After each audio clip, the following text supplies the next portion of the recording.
Olá pessoal, olá a todas e a todos.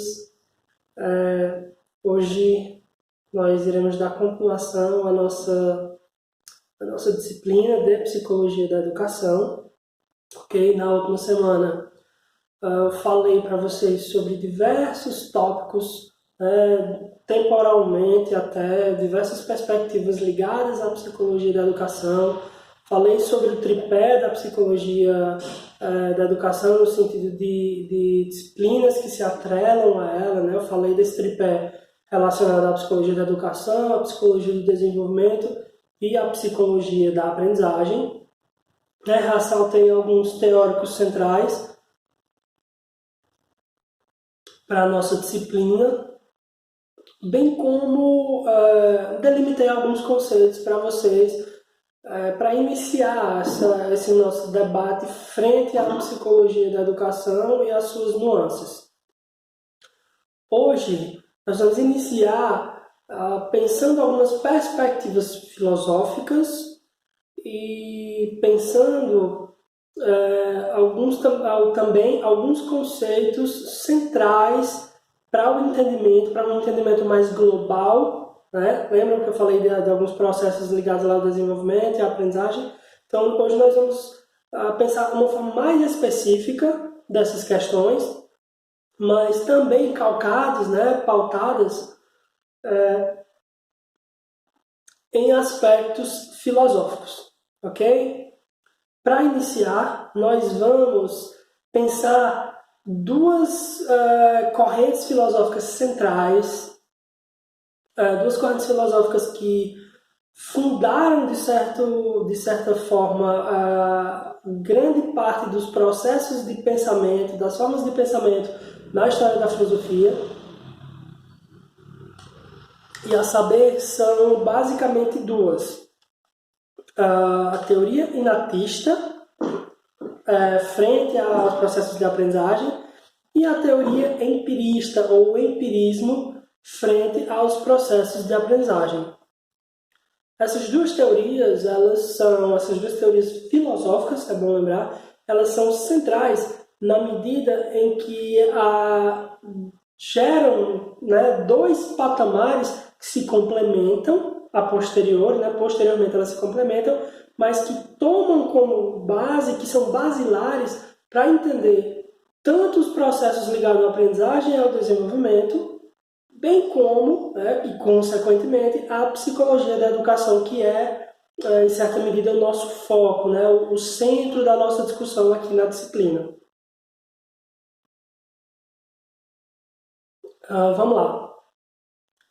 A teoria inatista, ela surge tentando delinear como nós aprendemos o que aprendemos.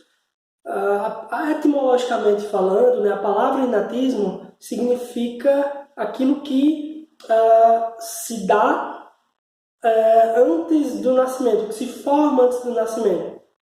Então, aquilo que já está posto, digamos assim, no momento de nascimento.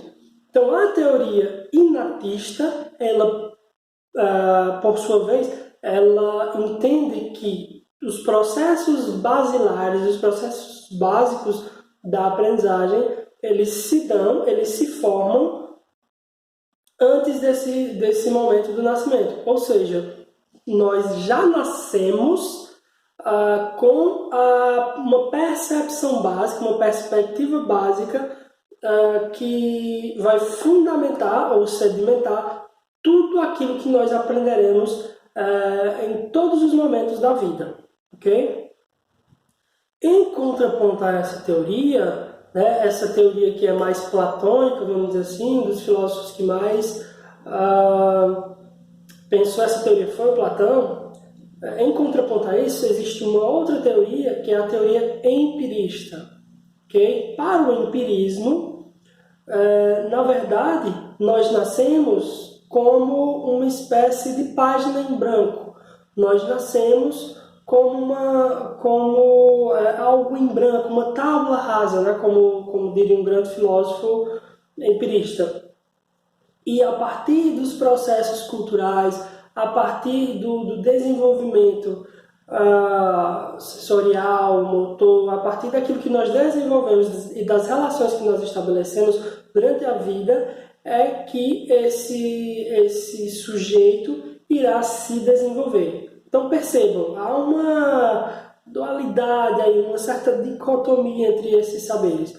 Uma dessas teorias pressupõe que nós já nascemos com processos basilares e que são centrais e que definem o que nós iremos aprender para o resto da vida, enquanto que outra teoria pressupõe que, na verdade, nós nascemos como uma espécie de nada, uma espécie de vazio, né?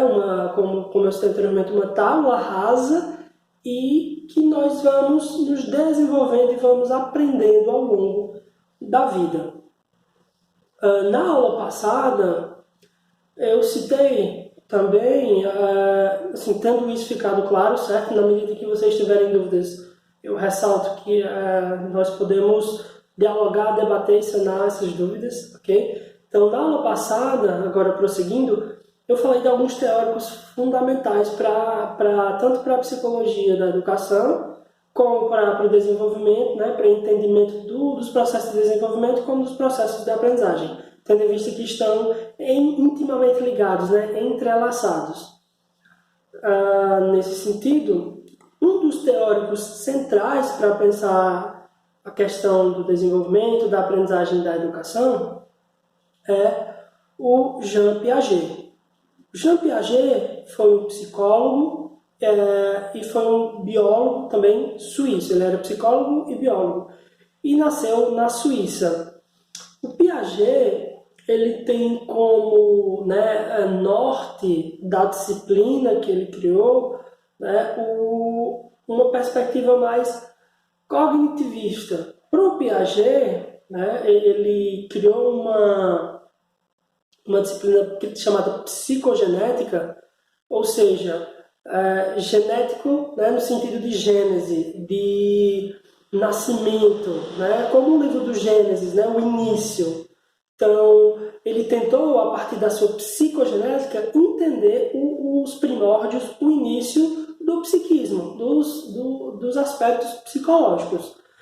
E, nesse sentido, ele formulou uma teoria muito interessante que pensa o desenvolvimento humano a partir de um prisma cognitivo, a partir de uma perspectiva cognitivista. Nesse sentido, o Piaget percebeu que o desenvolvimento humano se dá através de estágios, em que todos nós passamos naturalmente por esses estágios. Há basicamente, no Piaget, 4 estágios, né, desse processo de desenvolvimento.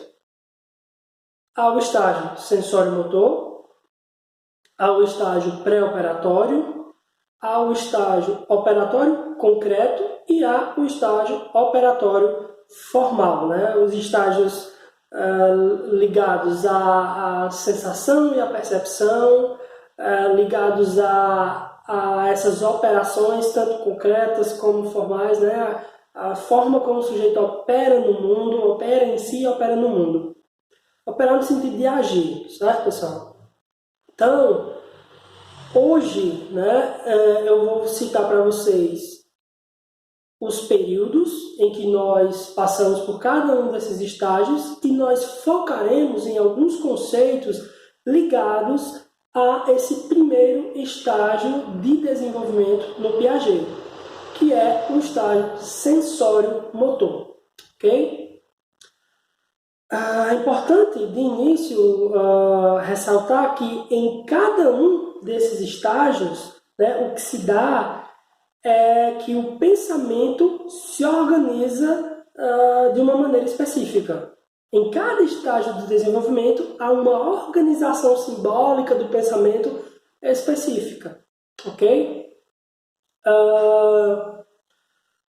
Nesse sentido, o que faz com que o sujeito passe ou avance de um estágio para outro é eminentemente o desenvolvimento neurológico. Né? Por isso que tem que ver com aspectos cognitivos, por isso que é chamado de cognitivismo. Né? Então tem a ver com o sistema nervoso central, tem a ver com todos esses aspectos biológicos ligados ao desenvolvimento neurológico como fundamento para o desenvolvimento psicológico, certo? Desenvolvimento psíquico. Tendo isso ficado claro, agora nós entraremos exclusivamente na questão dos períodos, né, de cada um desses estágios de desenvolvimento. Primeiro eu irei citar em que momento se dá cada um desses estágios de desenvolvimento. Né? Em que momento nós temos o período sensório-motor, pré-operatório, operatório concreto e operatório formal. Vamos lá. Isso, né, claro, há um certo manejo, há uma certa liquidez nesse processo. Eu vou dizer o que normalmente acontece. Isso pode variar um pouco, certo? De pessoa para pessoa. Inclusive, algumas pessoas não chegam, não acompanham todos esses estágios e as pessoas, nós não fazemos isso de forma uniforme, então cada sujeito vai passar por esses estágios de uma forma única, de uma forma singular e terá facilidades ou dificuldades em relação a esses estágios dependendo do seu campo social, dependendo do quanto a criança, por exemplo, for estimulada. Né? Isso é importante que fique claro. Então, falando do primeiro estágio, nesse primeiro momento, o estágio sensório-motor, ele se dá de 0 a 2 anos de idade, certo? Posteriormente, eu vou falar de cada um, certo? Dos 4 estágios dos períodos, em que geralmente o sujeito passa por esse estágio, e depois, né, em seguida, eu vou falar especificamente de cada estágio. E na aula de hoje, na verdade, eu acredito que eu vou focar, para que fique bem claro, eu vou focar exclusivamente no primeiro estágio, né, o estágio sensório-motor. Vamos lá. O primeiro estágio se dá do nascimento aos 2 anos de idade, certo? Do nascimento até os 2 anos. O segundo estágio, o estágio pré-operatório, se dá dos 2 anos até mais ou menos ali os 7 anos de idade, 6, 7 anos de idade. O estágio operatório, ou operacional concreto, se dá entre 6 e 7 anos de idade até mais ou menos os 11, 12 anos de idade. E por último, mas não menos importante, o estágio operacional ou operatório formal ocorre normalmente entre os 12 anos de idade e ele, digamos, ele vai até o final da vida. Então esse, digamos, é o estágio mais avançado do ponto de vista do desenvolvimento humano. É quando os processos cognitivos, neurofuncionais, neuromotores já estão mais desenvolvidos e o sujeito tem uma amplitude maior nesse seu processo de desenvolvimento e, consequentemente, no processo de aprendizagem. Vamos lá, então, entender como se dá esse desenvolvimento ou esse estágio de desenvolvimento, esse primeiro estágio de desenvolvimento que é o sensório-motor. Uma das primeiras coisas que precisa ser entendida é que no estágio sensório-motor, né, lembra que eu citei agora há pouco a teoria inatista, né? Nós já nascemos com algumas questões bem solidificadas e uma dessas questões são os comportamentos reflexos. Comportamentos reflexos são alguns tipos de comportamentos que nós já nascemos com eles. Nós não precisamos pensar, nós não precisamos, digamos, refletir sobre isso para que eles ocorram. Exemplos muito simples disso por exemplo, o reflexo de prender a respiração. Na medida em que um bebê é colocado debaixo d'água, ele automaticamente prende a respiração. Um outro comportamento reflexo que é fundamental, inclusive, para a sobrevivência, para a vida em si, é o reflexo de sucção. Né? Se o bebê é colocado próximo ao peito da mãe, ele vai sugar naturalmente. Então é um reflexo, é um comportamento chamado de reflexo.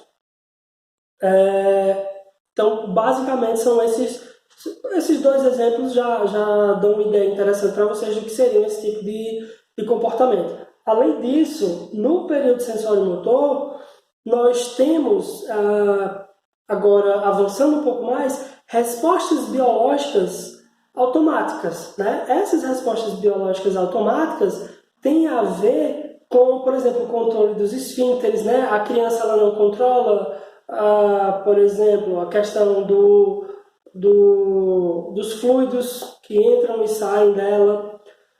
Também,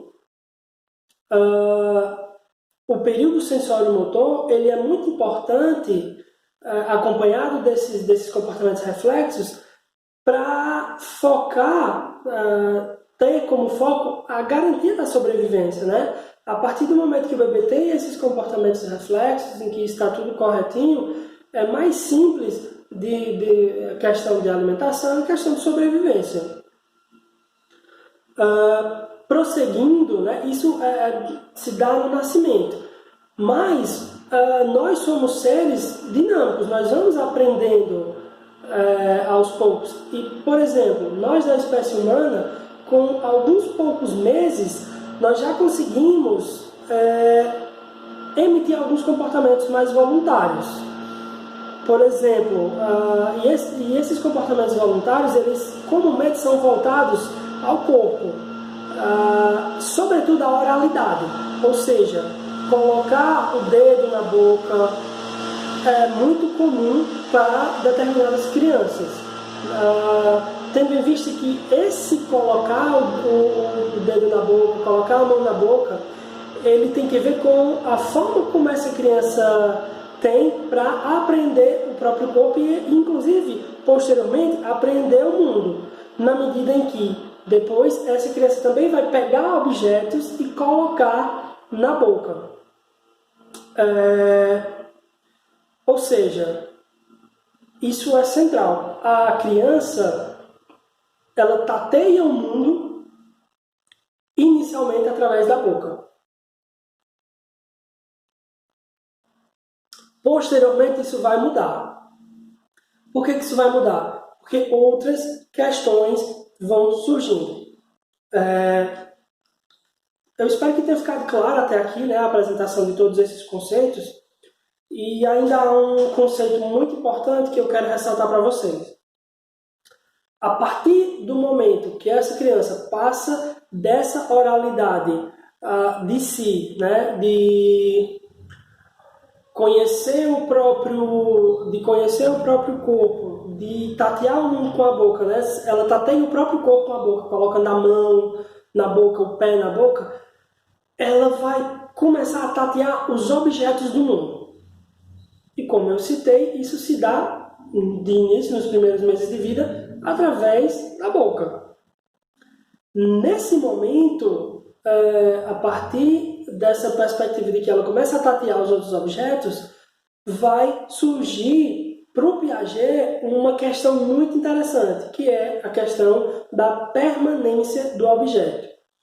Essa permanência do objeto ela é fundamental no desenvolvimento psicológico da criança, porque ela, inclusive, reflete a forma de afeto que essa criança vai ter com o sujeito. Dependendo do tipo de desenvolvimento que ocorrer em relação aos objetos, em relação a essa permanência do objeto, isso vai modificar radicalmente o modo como ela vai se relacionar com os seus entes próximos, com as pessoas mais próximas. Por quê?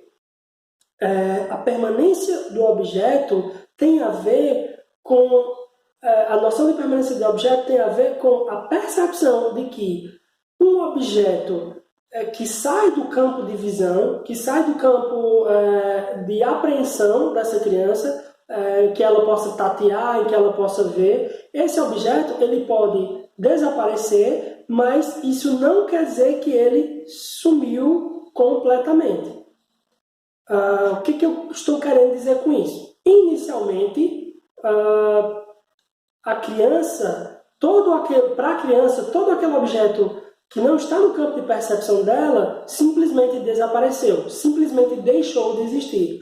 Mas no momento em que ela vai desenvolvendo essa questão da permanência do objeto, ela tem a compreensão de que aquele objeto que sumiu, na verdade, ele só não está no campo de visão dela, mas ele ainda está lá. Percebam o quanto isso é importante do ponto de vista, por exemplo, de uma função materna, de uma mãe, né? Se a criança não tem muito bem desenvolvida essa questão da permanência do objeto, isso pode refletir, inclusive, no tipo de afeto que ela vai estabelecer com a mãe. Porque, na medida em que a mãe não puder estar próxima, a criança pode se desesperar. Na medida em que ela irá pensar que a mãe simplesmente desapareceu do seu campo do vivido ali, do seu universo, do universo da sua consciência.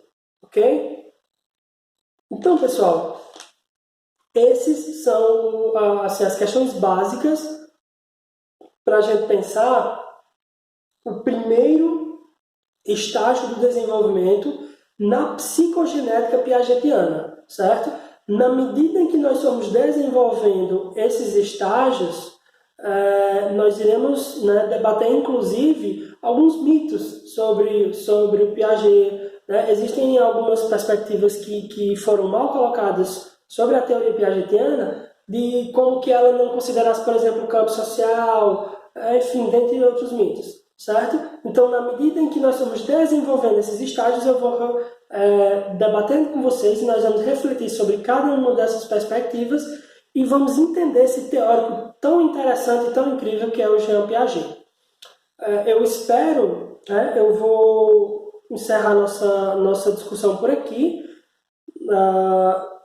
para que vocês consigam absorver todos esses conceitos que foram apresentados e logo mais a gente pode dialogar, podemos debater e refletir sobre cada um desses conceitos e as considerações que vocês fazem em cima desses conceitos, certo? Eu me coloco à disposição, como sempre, para tirar todas as dúvidas. Muito obrigado e até mais.